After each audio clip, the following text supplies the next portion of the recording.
Hello दोस्तों, आज हम आपको सुनाएंगे एक संत की कहानी जिसकी कथा हर रोज एक नाग सुनने के लिए आता था। अगर आप हमारे चैनल पर नए हैं तो प्लीज हमारे चैनल को लाइक करें, सब्सक्राइब करें और शेयर करें।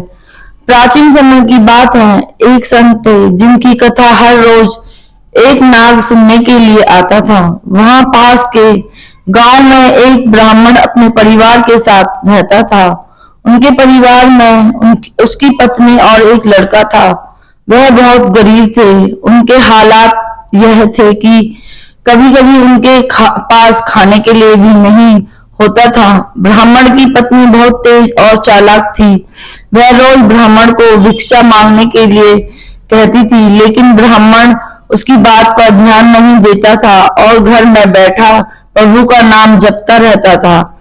पत्नी के रोज रोज अपमान करने पर एक दिन सुबह उठा और अपना पोती पत्रा उठाकर साथ वाले गांव की तरफ चल दिया। चलते चलते ब्राह्मण घने जंगल में पहुंच गया। अंधेरा हो चुका था, इसलिए ब्राह्मण ने एक पीपल के पेड़ के नीचे अपना आसन जमा लिया और प्रभु का नाम जपने लगा। अगले दिन सुबह ब्राह्मण उठा तो पास की नदी में स्नान करके वह आगे की तरफ चल दिया और थोड़ी देर बाद दूसरे गांव में पहुंच गया। उस गांव के लोग नास्तिक थे, इसलिए वह न तो ब्राह्मण की कथा सुन रहे थे और न ही ब्राह्मण को भिक्षा दे रहे थे। वह ब्राह्मण परेशान होकर वापस जंगल में आकर उसी पीपल के पेड़ के नीचे बैठ गया जहां वह रात को रुका था। ब्राह्मण जिस पेड़ के नीचे बैठा था, उस पेड़ की जड़ के नीचे एक विशाल नाग रहता था।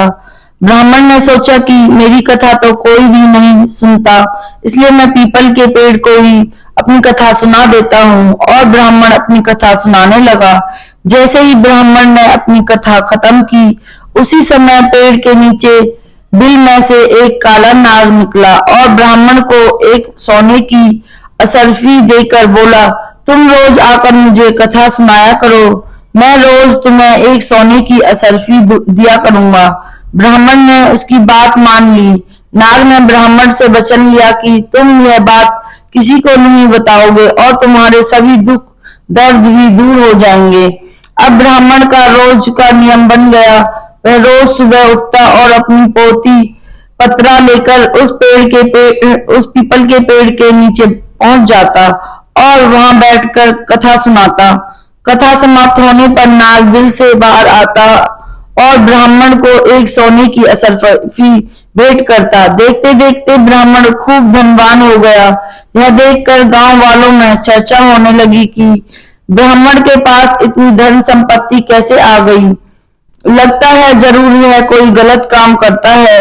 ब्राह्मण लोगों की बातों पर कोई ध्यान नहीं देता था।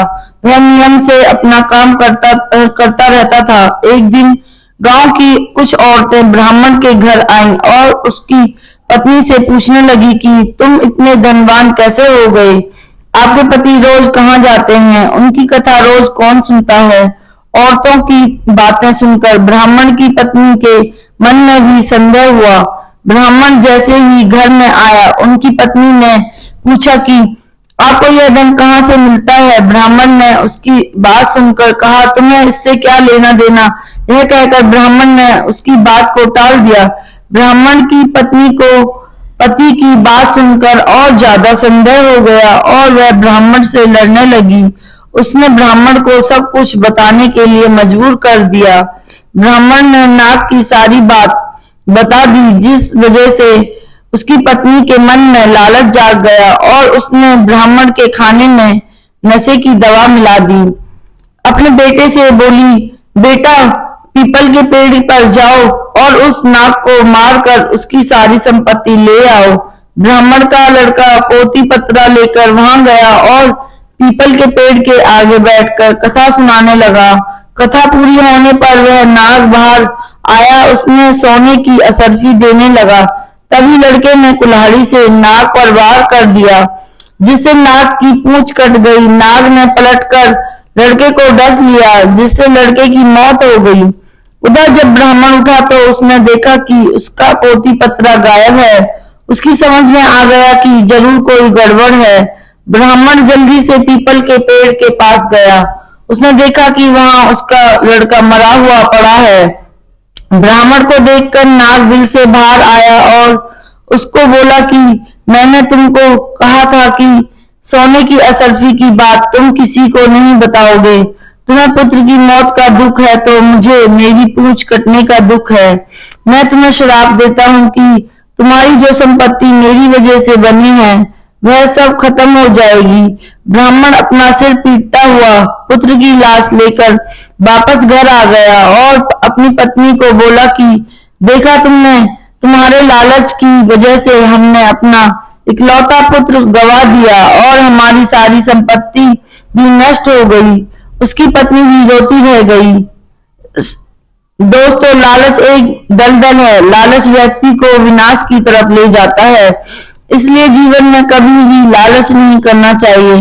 अपने इस कहानी में अभी पढ़ा कि कैसे ब्राह्मण की पत्नी ने अपने लालच की वजह से सब कुछ गवा दिया।